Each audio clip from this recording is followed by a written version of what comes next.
It's Monday night, and you know what that means. Jersey First brings to you the latest edition of Real Talk, and I am New Jersey's premier award-winning journalist and top 100 Latino via the Latino Spirit Online magazine for 2020, 2021, and now in 2022, Fernando Uribe. Hope you're having a wonderful start to spring. Yes, ladies and gentlemen, it's nice to see some flowers blooming and some cherry blossoms out in Manhattan, and of course, just a little bit of warmer weather. And without a doubt, obviously, warmer days are soon to come. Certainly, again, hope you had a wonderful St. Patrick's Day last week, and certainly a great start to spring since we were able to start celebrating it yesterday. And folks, as you can see, I'm rocking some blue and white. So, of course, I want to give some props and show some love for the St. Peter's University men's basketball team. And who would have thought it? The number 15 seed has just upset their way into the Sweet 16. And they'll be in Philadelphia this weekend as the NCAA tournament continues, and they'll be in their regional semifinal. I'll tell you, folks, Hudson County is on everyone's radar. So I just have to say, of course, as I always like to give out a victory sip of tea, let me give out a little sip of tea right here to St. Peter's University. Certainly, again, great job by the entire coaching staff and the players. Who would have thought it, folks? Everyone knows about Jersey City now. Again, as St. Peter's University heads to the Sweet 16 this Friday night, I'm sure a lot of people from Hudson County will be traveling down to the city of brotherly love to cheer on St. Peter's University. So go Peacocks again during March Madness, as obviously everyone's mad right now here in Hudson County. Don't forget to check out Jersey First on their website, folks, www.jerseyfirst.org. That's Jersey, the number 1st.org. Make sure you like Jersey First on Facebook and also follow it on Instagram and Twitter. And speaking of Hudson County, obviously that's all everyone's talking about. Joining me here this week is the respective CD8 candidate running for the House of Representatives this June in the primary. He's a fellow Rutgers alumnus and, of course, a fellow Cuban, my good friend, Robert Menendez Jr. Rob, how are you, bro? Good, Fernando. How are you? Thanks for having me on. I got to tell you, and folks, for everyone watching at home, this was not planned. We're sort of matching awesome blue jackets and white shirts again. Maybe just subconsciously we're rooting again for St. Peter's University, Robert. So it's great to have you. And I know you're very busy, campaign season well underway. And we'll get to your candidacy in a minute, but I want to give a shout out real quick to your dad, who I think is also a fan of the show and hopefully a fan of me. But I want to give respect to your dad because every March, again, even pre-COVID, he was always hosting marvelous Women's History Month events throughout the state of New Jersey. And coincidentally, this Sunday, he'll be doing so at Union City High School, again, located at 2500 Kennedy Boulevard in the Midtown section of Union City. Again, your hometown, the city I call home. And he'll be honoring, obviously, very important women as we close out Women's History Month. And most importantly, the Trailblazer Award is named after your grandmother. I have to say, man, I know our grandmothers are important to both of us. And sort of a disclaimer for our audience, I mean, let me tell you something.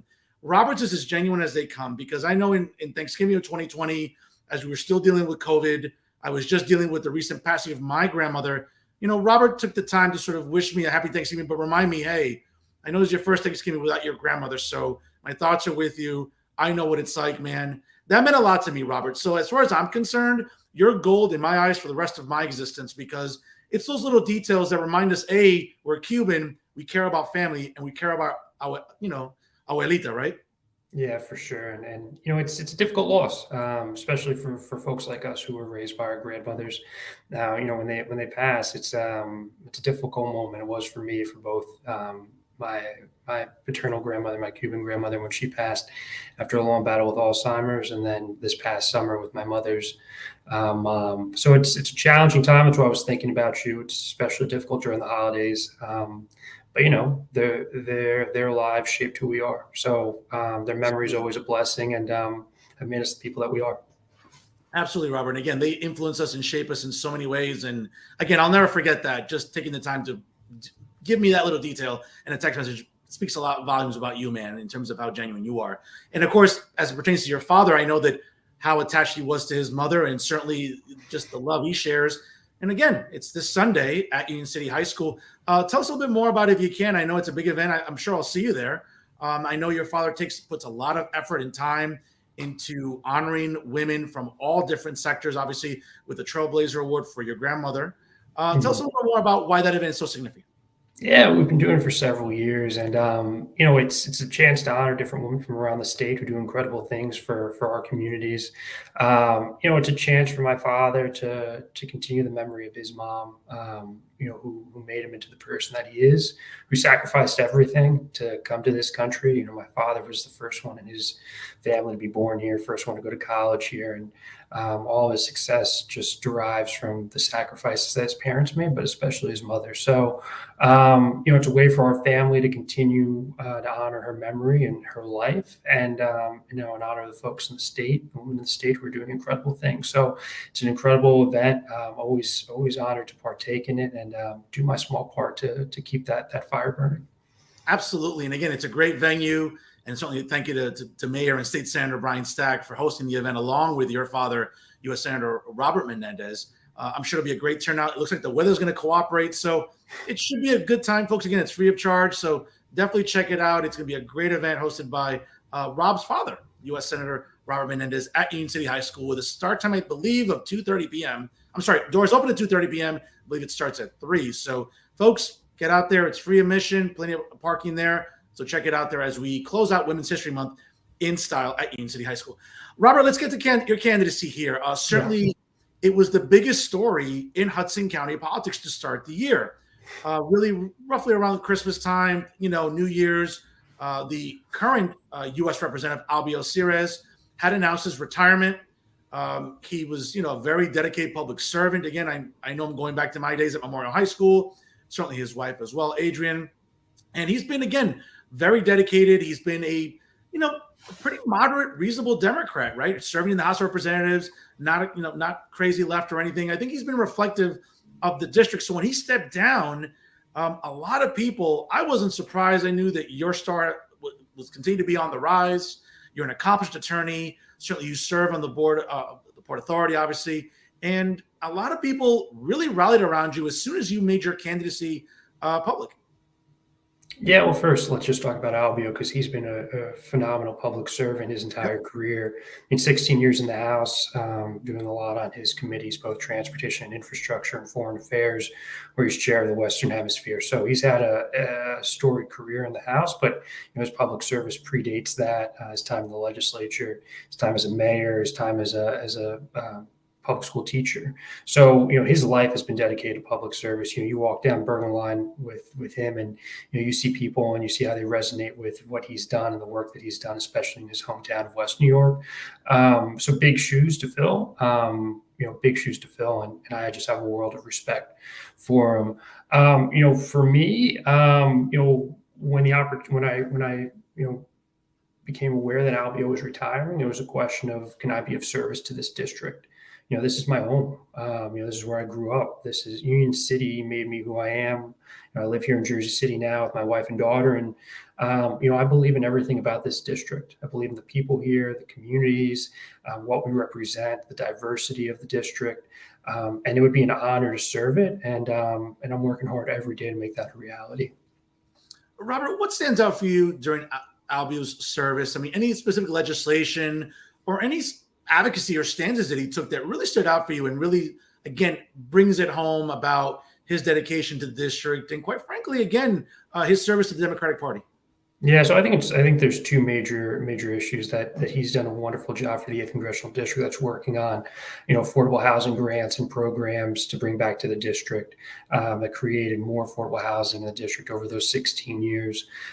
Also, I think the capstone to his career will be, this infrastructure bill that the Congress passed earlier in the session. A lot of those transportation dollars will come home to the 8th Congressional District. Albio has an important role on an important committee, transportation and infrastructure. So had an outsized role in making that happen, making sure that dollars get allocated back to the district. So I think those are two important things that he's had an integral part in making happen for the 8th Congressional District. Robert, something that stands out for me about Albio really, and listen, I can't believe it's already going on 10 years now, but let's think back to Hurricane Sandy. It devastated the area. I know that he, at the time, working with President Obama and certainly working with Governor Christie, And he was hands-on. I mean, he was one of those representatives in the House that, put on that jacket, got to work, was on the ground. I mean, that's probably one of my sort of fondest memories of Albio Sierra's while he served in the House of Representatives, again, especially during Hurricane Sandy, and how accessible he was. For sure. And I mean, and his office, himself, they're fully honed in on the needs of the district being, available constituent services. You see it over and over again. And especially moments like that, he for as big of a guy as he is, sometimes he plays a quiet role. But he always shows up, and he's shown up for his entire career. So yeah, I appreciate you mentioning that moment when he was there for the district and for his constituents. And he's just done it time and time again. Certainly. And again, when you decided to step forward, it caught a lot of people by surprise. It was, again, probably the biggest newsworthy thing of 2022 to start the year. You were high in demand for every interview. I know you've done some interviews. I appreciate you taking the time to join me here today. Again, I know I'm your favorite conservative, right? That's right. That's right. Especially in Hudson County, because there aren't many. So that's right. Yeah, absolutely. But again, when we talk about your candidacy, I mean, we saw obviously every prominent Democrat rally around you right from the start. We saw, again, Union City Mayor and the State Senator Brian Stack, Weehawken Mayor Richard Turner, who again happens to work with U.S. Representative Albio Sierra.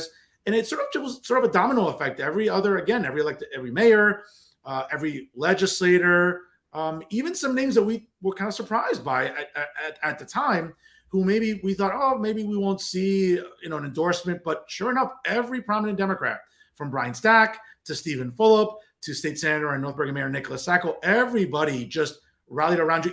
HCDO Chairwoman Amy DeGees, I know, played a prominent role in really getting everybody in your corner. Is that fair to say? Yeah, I mean, listen, I think Mayor Stack started it. I think he was out the door early on in support of the candidacy. And that means a lot to me because I have an immense amount of respect for the mayor, the work that he does in my, the town I grew up in, Union City. I mean, he's a true public servant in every measure of the term. So that meant a lot to me on a personal level. And then from there, we built from it. I've been campaigning for over 16 years. I've been involved in the community in different aspects. When I was appointed to the Port Authority Board of Commissioners, I did local outreach to make sure I understood some of the issues, concerns that folks have with respect to any port facilities that are in their towns. So these relationships have been in the works and been developed over several years. A lot of these folks I look up to as mentors, especially Mayor Stack. I've known Mayor Turner for an exceptionally long time. And they're great public servants and they're wonderful people to learn from. So, I've been trying to absorb as much as I can from them over, several years, watching how they build organizations, how they are attuned to their constituent needs, because I think there's a lot of really wonderful models to draw from. So it was humbling to have their support, and we're working hard every day to continue to earn that trust and earn each and every vote. So it's been a wonderful process, and really thankful for where we are in it. Well, again, Robert, it looks like you're sleeping well, man, because it's laborious, right? To campaign, knocking on doors, going to events. I know you were marching in the Jersey City St. Patrick's Day Parade. I know the weather was cooperative, thank goodness. I know you've been to other events in the town of West New York. So campaigning never stops. I mean, it's sort of an ongoing process. And here in Hudson County, though, Rob, I mean, let's be honest, man. I mean, Hudson County is as blue as my jacket. Okay. And, it is, but it's pretty much comprised of a lot of working class, blue collar Democrats. And I think that when I look at your candidacy, I think it really fits it best, right? When we talk about sort of, being middle of the road. Yes, you're center left, but you're reasonable because, we've talked off the air and we can agree to disagree on some things, but you're a very reasonable person. Again, you're someone that's into policy. I'm the same way. I'm a policy nerd myself.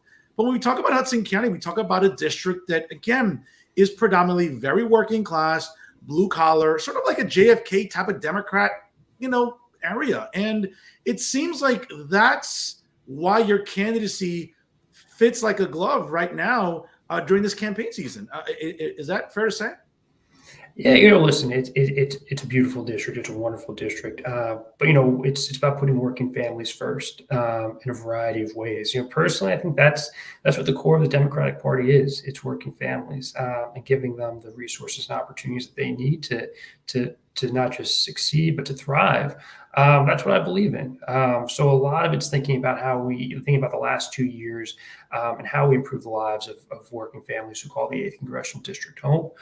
That's what we talk about from a messaging perspective, whether it's things like early childhood education, early childhood nutrition, early childhood care, things that are pain points for a lot of working families. Thinking about affordability across housing and healthcare. One of the things I talk about often with local electeds is workforce development. Partnering with community colleges, creating a variety of different pathways for people to have professional success and to have middle class opportunities. That's to me what the Democratic Party is about. I think people right now, after the struggles of the last 2 years, which cut across entire swaths of our population, people need to be heard. They need to be seen. There's continuing angst and anxiety as we sort of emerge from what the last 2 years have been, and that's going to require a lot of work. A lot of people who are concerned about their children and concerned about our elders who have been isolated for the last 2 years. I took my daughter when she was born, to meet her maternal great grandmother, outside of a window in a nursing home. That was reality for a lot of people, and we were fortunate, that we could even have that moment. But that there's a lot of pain, and people need to know that there are folks out there who want to work towards creating resolutions, who want to build towards brighter tomorrows, and who understand that there's a lot of work to be done, but it needs to get done. And that's why I'm raising my hand for this moment. That's why I'm looking to be of service to the folks who have felt that pain for the last 2 years, and make sure that we're providing and building a pathway forward. Great points, Robert. And folks, if you're just joining us right now, it's 6:17 here on the East Coast. Jersey First brings you the latest edition of Real Talk with yours truly, Fernando Uribe. And my guest this week is New Jersey CD8 candidate Robert Menendez Jr. Again, fellow Rutgers alum and fellow Cuban. So it's good to talk. Not too many of us left around here, I think, Robert. So good to talk with you for sure. Yeah, absolutely. When we talk about the district, again, it's a midterm election. I'm, as a history professor, obviously, I am a fan of history, a student of history. We know that, just about a handful of times, back in 2002, for example, under President George W. Bush, the incumbent party actually kept the House and added some seats. We saw that in 1934 under President FDR, where Democrats held the House and gained some seats as well.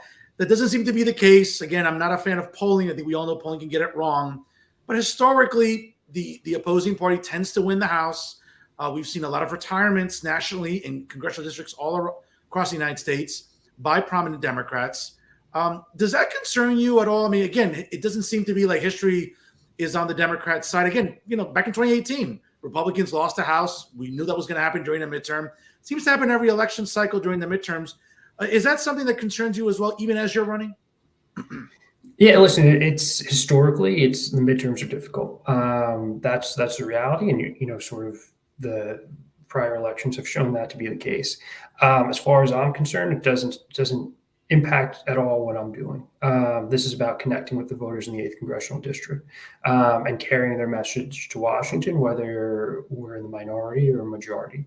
To me, I think no matter sort of where the cards fall in November, there's an immense amount of work that can be done. As I mentioned earlier about Albio's office, one of the key aspects about this role is constituent services, especially when you think about the district, which has a huge immigrant population. So it's a lot of visa issues, it's a lot of immigration issues, it's a lot of connecting folks to federal resources and being their advocate. So no matter what happens sort of on the national landscape, there is an immense amount of work that can be done here in the 8th Congressional District. That's the work we need to focus on. That's the work I'm focused on, and having conversations with all elected leaders to ensure that, should we be successful in this endeavor, we're ready to go day one with whatever the numbers are in Congress. That's outside my control. It's outside anyone's control. So I'm focusing on what we can take action on. I'm focused on sort of engaging the community and understanding their needs. And that way, should we be successful, we're a powerful advocate day one. let's talk about those issues in the 8th Congressional District. Again, certainly, it's almost, I mean, I don't want to sound sort of, overconfident here, but you have great support. You have a great ground game. Certainly, you're in a great position to win the primary coming up in June and then to win the seat outright in November. So taking office on January 1st or so, 2023, what are the areas you really want to tackle, Robert? Because again, here in Hudson County, we've grown up here most of our lives, and we've seen the area change dramatically, whether it be continue to be the most densely populated county in the country, never mind the state, the country, but we've seen development. We've seen overcrowding. We have seen just the cost of living exponentially just skyrocket. What does your campaign want to focus on? Actually, your office, once you take it in January, what do you really want to roll up your sleeves with, cut your teeth with, and get to work on? Well, first, let me just be clear that we're solely focused on the primary in June. We can't do the things that we want to do from a policy perspective if we're not successful there. So that's the first stop, and that's what we're solely focused on, and not getting ahead of ourselves. But in terms of policy wise, there's a multitude of things that I think are important for this district. Affordability across all fronts is first and foremost, right? Keeping the folks who have called the 8th Congressional District home, keeping this a viable option, affordable option is important. Personally, I think there's a lot of components of Build Back Better that would have achieved that or helped to achieve that. Increasing the affordable housing stock and making an investment in affordable housing that we haven't seen in generations. But with what we have accomplished with the infrastructure bill, making sure that money comes to the 8th Congressional District to improve the assets that we have here, to build new assets, including the Gateway Tunnel, which will be an economic driver for the region. And listen, and this, I grew up on 15th Street and Bergen Line, and we have to deal with the issues that are right in front of us, right? We have to deal with those issues, making sure that children are getting the resources that they need, because the last 2 years have been a disruption in their development. We need to be mindful of those items, thinking about early childhood education, thinking about extending the child tax credit. Studies have shown that when you give parents $300, they're investing it in their children, and you're cutting that poverty differentiator that has a disproportionate impact on a child's outcome. So studies have shown that when parents have that additional $300, they're investing in their children. You're seeing greater cognitive development at an earlier age, which leads to greater educational outcomes. Those are things that we need to be fighting for, making sure that there's adequate funding for. But when you look at this district, to me, the sort where we haven't gotten to a over the finish line on is comprehensive immigration reform. That to me is something that I fundamentally believe in. It's something that's part of my family's history, something that I think is part of this district's DNA. And it's the federal government's failing that we have such a disjointed approach, such an inhumane approach to immigration. That needs to be corrected. I think there's ways to get bipartisan buy-in for, right? Because I think there's also a huge economic reason to have comprehensive immigration reform. To me, it's a sort of how we treat our neighbors issues, but I think we can also talk about it in an economic way that will bring in bipartisan support and can finally resolve that issue, which is just plaguing our country. Robert, let me tackle immigration reform with you in a moment, but getting back to something you said about affordable housing, again, for our audience maybe that don't understand sort of the breakdown here, again, you're running for a House seat again in the federal legislature.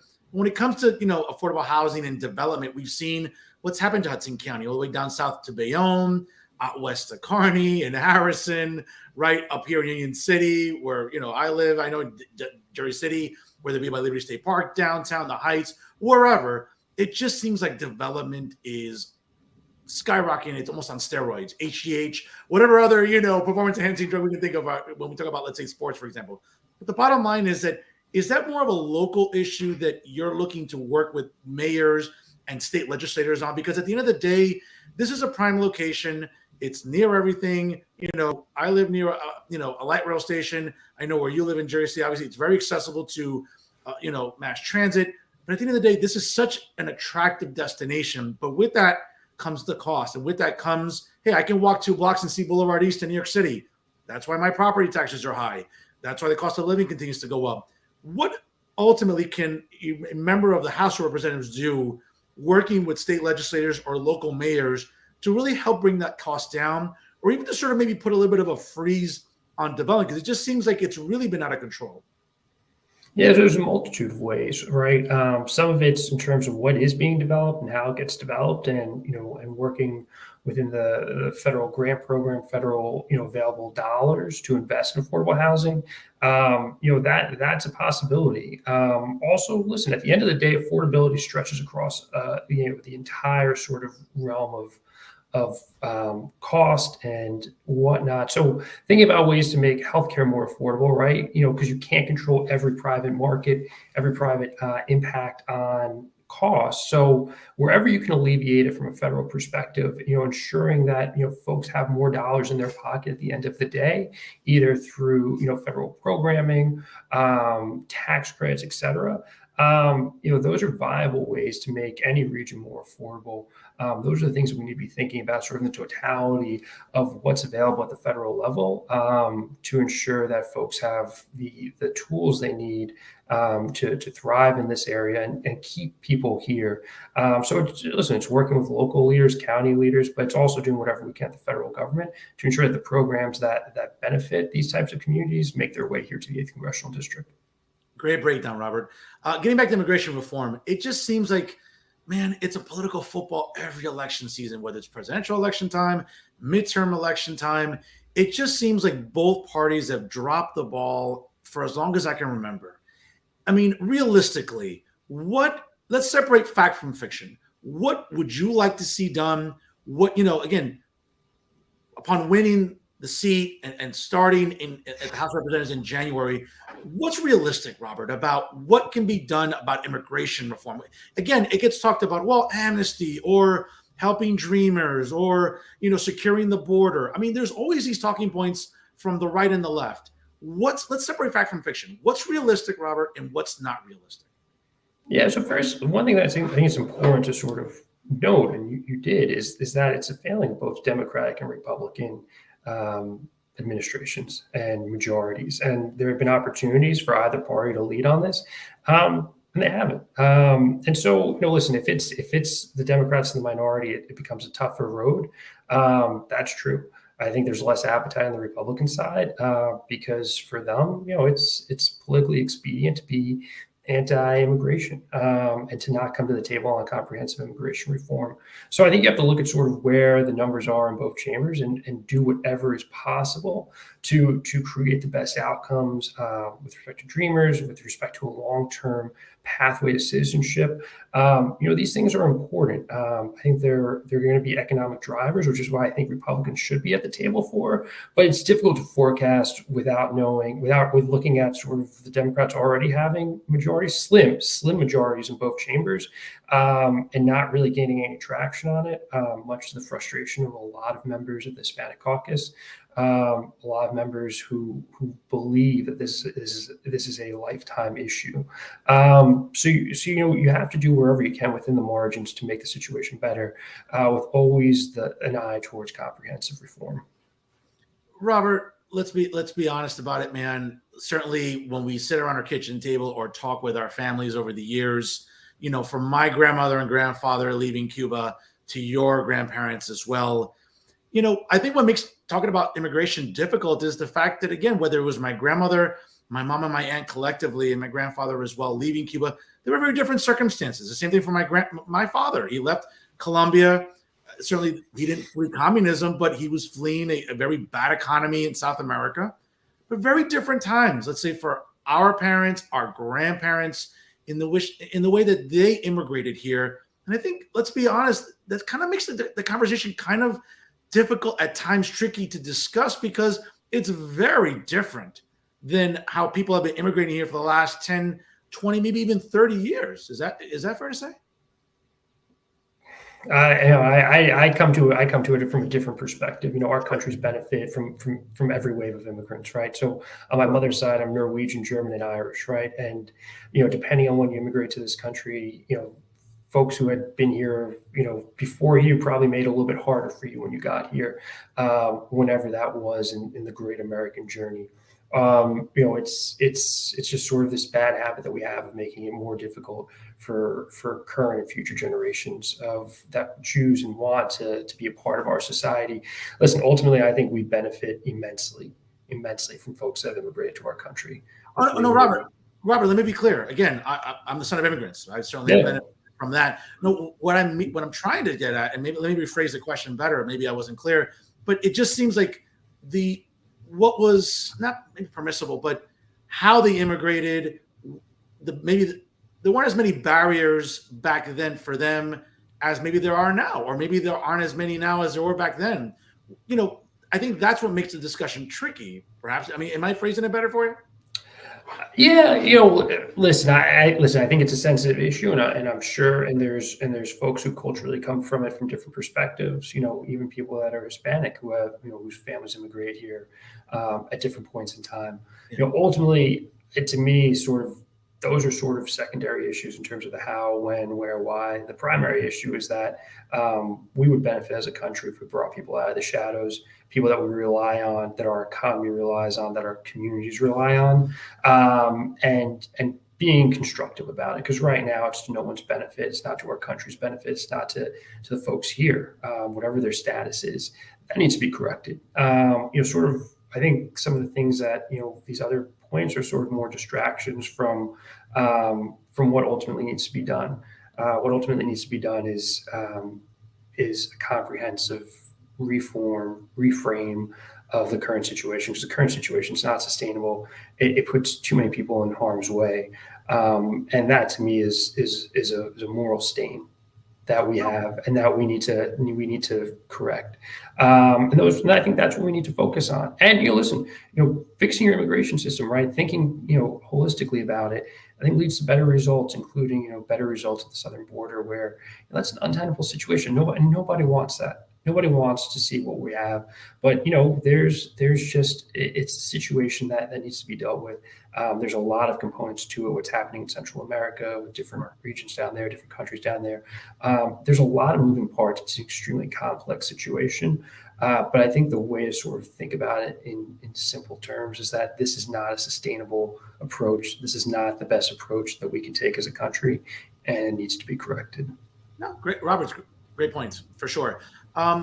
You've been campaigning for a while. You're very seasoned, obviously working on your dad's campaigns for many, many years now. It's almost by osmosis, right? The apple doesn't fall far from the tree. I mean, in terms of your political affiliation, certainly the policy stances you take. Again, I've always had a healthy respect for your father because he's always been sort of, a center-left type of Democrat, right? He's advocated for families, helping get aid for families dealing with autism, for example. I remember back in 2018, one of the things that stood out for me about his campaign was working with families that were affected by autism, working to make sure that those families in New Jersey were getting the necessary funding from Washington. So he's always struck me again as a very sort of moderate, center-left Democrat. I think that's the same way that you identify. But right now, Robert, it seems like there's this, we're living in this time of tribalism, I think on both sides of the aisle. But, some people might turn around again because it's the midterms. It's very possibly because, history's not on the incumbent party side. Again, there might be sort of like, some people might call it a red wave, whatever. It's a blue wave in other cycles. Are you concerned that maybe the Democratic Party, and I know you're a staunch, devoted Democrat, but are you concerned that the party's moving too far left? Again, there are other House members, other House candidates that aren't as moderate as you, that aren't as sort of centrist or center-left as you, that are reasonable. Again, maybe they're woke or whatever. Does that concern you about maybe that creates a blemish to the party? No, listen, I believe in the party, and we've always been a big tent party. Folks from very urban regions to very rural regions. That's the reality of being a Democrat. It's something that I'm immensely proud of, to have that diversity within one party.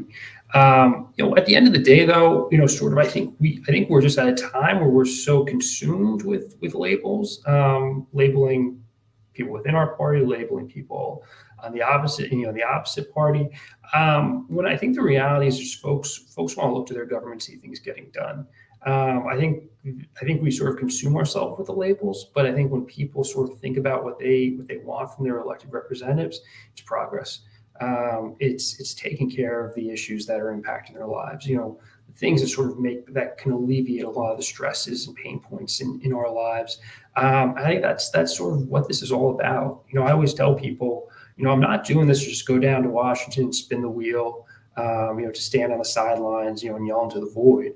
I want to get things done. I have a young daughter. I have a family that I love seeing every day. And the idea of going down to Washington and being away from them, it's, well, what are we going to achieve? Why am I doing this? And why I'm doing it is because there's a lot of need out there right now. There's a lot of hurt. There's a lot of unseen pain. And that needs to be addressed. If we want to go in a positive direction, it's not going to be Democrats or Republicans or any other sort of labels. It's going to be as a country. We're going to do it together. And I believe that, we need to trust each other. We need to believe in each other again. And you're right. We don't do that right now. We are being pulled to the extremes. We are doing it to ourselves. We are engaging in this tribalism, and that's just not who we are. It's not who we should be. Maybe who we are in this moment. But if you want something that sort of resembles, a different country, then you got to go fight for it. You got to go listen. You got to engage in conversations. Why I'm happy to be on your show. I know we're not going to agree on every political issue, but if we don't do this, if we don't have these conversations, the world's not going to change by itself. And that's ultimately what propelled me to run. Is I couldn't wait any longer for someone else to turn the page. This is my obligation. This is my obligation that I have to my daughter, to my nieces.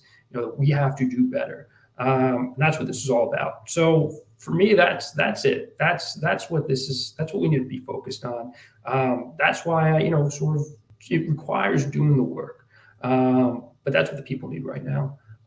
That's why I'm running, and that's what I'm here to do. Yeah, absolutely, Robert. It's about coming together. It's about coming to the table, talking sort of bipartisanship. And speaking of your nieces, shout out to your sister, Alicia. Great show, American Voices. I do try to catch it when I can. I don't normally watch MSNBC. I'm not going to lie to you, bro. Obviously, you're not surprised.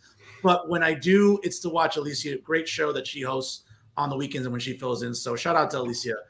Great job that she's doing over there. And again, great journalism, I think, that she engages in on a regular basis. Robert, obviously, you've been campaigning, again, on your father's behalf for many years, but that's a little bit different. Obviously now you're campaigning for yourself.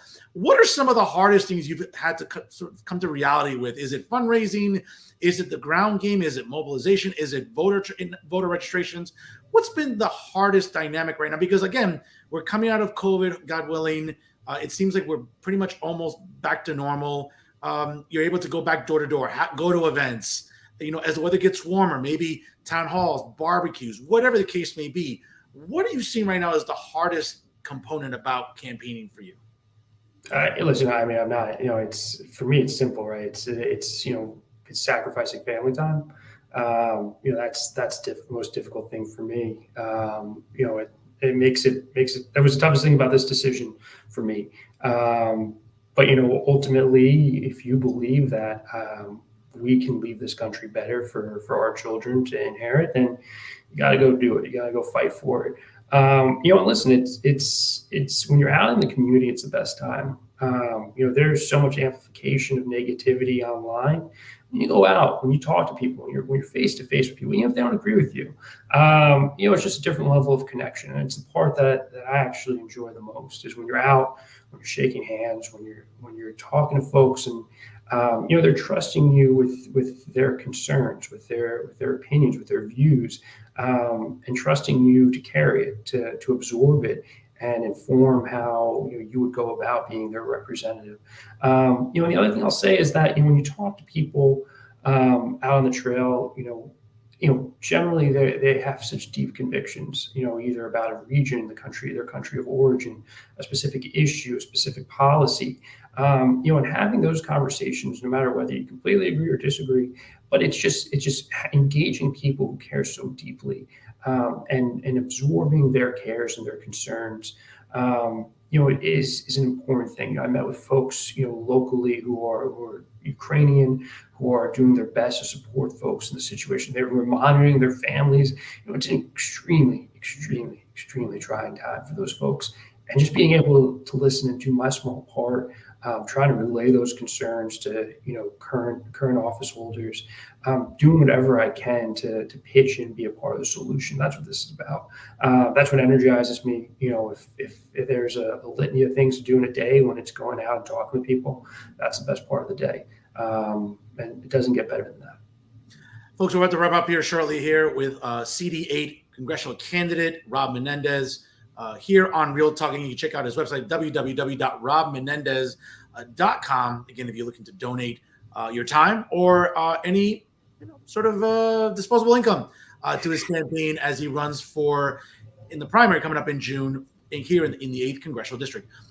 Robert, you mentioned Ukraine. I know your father has been very much in the headlines, wanting some accountability about what's going on over there in that region of the world. And certainly my heart goes out to Ukrainians everywhere about what's going on with this just despicable foreign policy act. Well, I mean, just outright just horror by Russian President Vladimir Putin. One of the things that really is I'm sure is going to come up during this campaign for you, maybe, is about energy. And again, let's sort of separate fact from fiction. I know that right now, whether it's on social media, memes, whatever, everyone has something to think about or has an opinion about energy, about gas prices. Certainly, once you win your seat and you'll be serving in the House of Representatives, I'm hoping by then gas is a little bit lower. But ultimately, though, Robert, what is attainable when it comes to trying to have responsible energy policies, lowering gas prices? What can be done realistically? I know people, again, hyperbole is sort of what people love to engage in. What's realistic when it comes to energy? Yeah, listen, the reality is that we need to be transitioning towards cleaner forms of energy. I think ultimately even people that are from fossil fuel states know that. They're just hoping for a longer arc than what's necessary. We have to work towards that every single day. Make it sort of the process of creating a greener economy, greener infrastructure, greener environment. It requires buy-in from all parties, from all sort of corners of the country and obviously the world. And the gas price, component right now is difficult for a multitude of reasons. It's a challenge. You've seen at different times in our country's history, sort of a huge spike in gas prices. There's a multitude of factors. Some are market factors. There's limited universal things that the government can do. I know that in Washington they are trying to utilize every lever to ease the pain at the pump. But when you look at who sort of the oil regimes are, they're generally not that friendly to the United States, and that is a problem. But that's also another reason, right, for even the people that sort of want the slowest possible transition to a more green type of economy, we need to be doing it as quickly as possible, because it's not just good for the environment, it's good for our foreign policy. You're seeing that right now, and that should be a key component of how we move forward, both on an energy perspective and also on a foreign policy perspective. No, great points, Robert. And again, it was sort of surprising because, let's say, over the news cycle over the weekend, Representative Josh Gottheimer, nearby in Bergen County, was maybe one of those few Democrats that was advocating for more drilling domestically. I'm not sure if you saw that blurb over the weekend. It was on a few different news sites. That was a bit of a surprise, right? An incumbent House member sort of advocating for more domestic drilling. Did that take you by surprise? Did you come across that headline as you were looking at the news cycle over the weekend? No, my news cycle is the 8th Congressional District, with occasional glimpse at the Times, sort of keep a sense of what's happening on an international basis. But listen, at the end of the day, especially for someone like Josh, who does a great job representing his district, you have to sort of throw out every possibility of what could potentially work, see what sticks, see what doesn't. Be willing to try new things, whether that's the right approach, people can disagree on. But I think one of the things that sort of we lose sort of by constantly being judged and having this sort of constant sort of fear of being perceived or judged a certain way is a fear of trying things. And right now, I think we need to be forward thinking in our solutions. I think we need to be creative. Not just on the particular oil price issue that you raised, but sort of across all the issues that we're facing in our communities. We need to be willing to try. We need to be willing to fail, because these are all big issues that we have to address. And so I hope that when we talk about doing bold things, we're also talking about being creative. We're talking about sort of going outside our comfort zones, and that requires everyone, right, on both sides of the aisle, being willing to engage in that, because sort of these baby steps are great, but there's a lot of challenges that we're facing right now. Challenges that are putting immense stress on our families and our communities need to be resolved. So we need to think outside the box. We need to do whatever we can, and present as many options as possible. I think that's what the Democratic Party is doing, and hope to be part of that conversation. Robert, before I let you go, sort of an easy question here. I'm sure I know the easy answer. You're a dedicated Democrat. You've been one, obviously, your entire adult life, maybe even going back to childhood. Who's your favorite Democrat, aside from your father?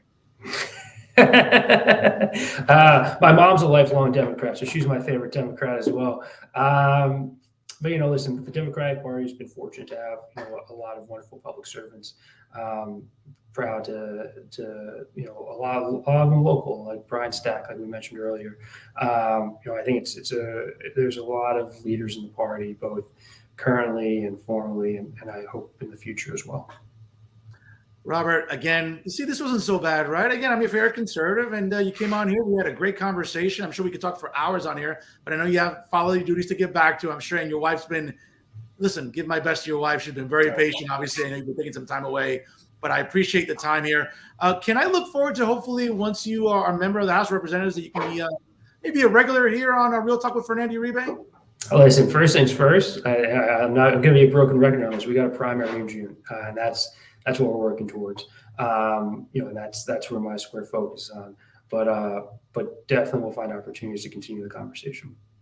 Robert, you're a gentleman. I thank you so much for your time. And certainly, folks, check out www.robmenendez.com if you're looking to donate your time or any disposable income to his campaign. Again, he is Robert Menendez Jr., a candidate for CD8 here in Hudson County. Robert, listen, enjoy the weekend. Maybe I'll see you Sunday at your father's event to close out Women's History Month at Union City High School. In the meantime, stay safe and healthy. And thank you for joining us here on Real Talk via Jersey First. Great speaking with you, Fernando. Thanks so much. Thank you, man. Take care.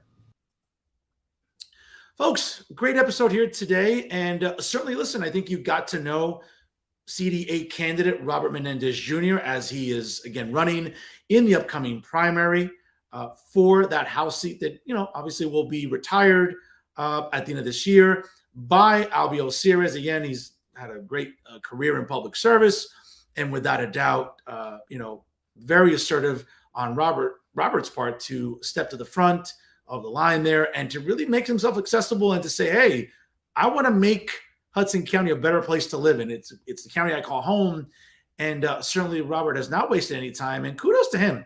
Not everybody steps up to the plate like him, and I want to wish him the best of luck. And certainly he's a guy that I have an immense amount of respect for. Again, a conservative, a guy who's a liberal, maybe a progressive, whatever label you want to sort of assess to either of us.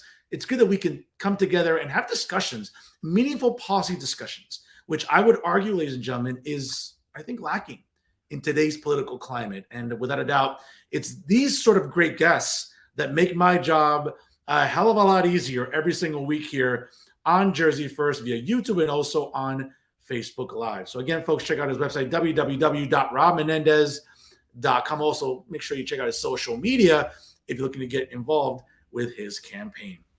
Well, that's our show for this week, ladies and gentlemen. And again, I can't say enough where, again, these are the exclusives you don't really see in statewide New Jersey media. And again, I want to thank CD8 candidate here in Hudson County, Robert Menendez Jr., for taking time out of his very busy schedule to come on here and really have a very in-depth and detailed discussion about what's going on during this political season, during the upcoming midterm elections. And again, folks, you can tell he's very gracious and very humble.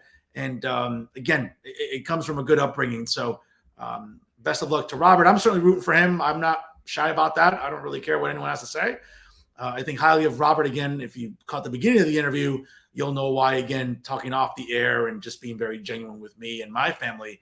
And we're always appreciative of that, as well as his father, who's also been very genuine with me as well.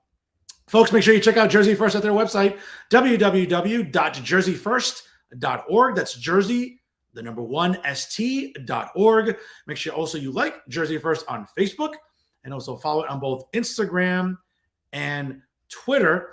And certainly make sure that you check me out on my own Facebook as well, and also my own Instagram at The Amazing Professor, and also on Twitter at No Filter Uribe. That's at No Filter Uribe. And always remember, ladies and gentlemen, if it's unbiased, unfiltered, and unafraid, it's always real talk right here via Jersey First. On a quick side note, ladies and gentlemen, as you can see, I'm rocking the blue and white. Best of luck to the St. Peter's University men's basketball team as they travel to Philadelphia this Friday night for the Sweet 16. Again, the number 15 seed Peacocks making history and putting Hudson County on the map. And of course, if people didn't know where Jersey City is, they do now because of the Peacocks. So again, best of luck to them representing New Jersey in the NCAA tournament this Friday night. Again, go Peacocks. And I'm sure everyone will be tuning in on CBS Sports this weekend during March Madness. And folks, of course, you know, hey, it's New Jersey's premier award-winning journalist and top 100 Latino, Be the Latino Spirit online magazine for 2020, 2021, and of course now in 2022. It's me, Fernando Uribe, saying so long again, folks. Check out the episode in its entirety on the Jersey First YouTube page, also right here on Facebook Live on my own Facebook. And I'll see you next week here, folks, where we will have Bayonne City Council President and mayoral candidate Sharon Ash Nadrotsky. It's a big mayoral election in the city of Bayonne, the Peninsula City. We'll talk to her certainly as really election day comes up on May the 10th in Bayonne. There'll be a lot to discuss about her campaign against the incumbent Mayor Jimmy Davis. You don't want to miss that, folks. Next Monday night, live at 6 p.m. Eastern time here on Facebook Live and also on the Jersey First YouTube. Folks, have a great rest of your week. And as always, thank you so much for watching.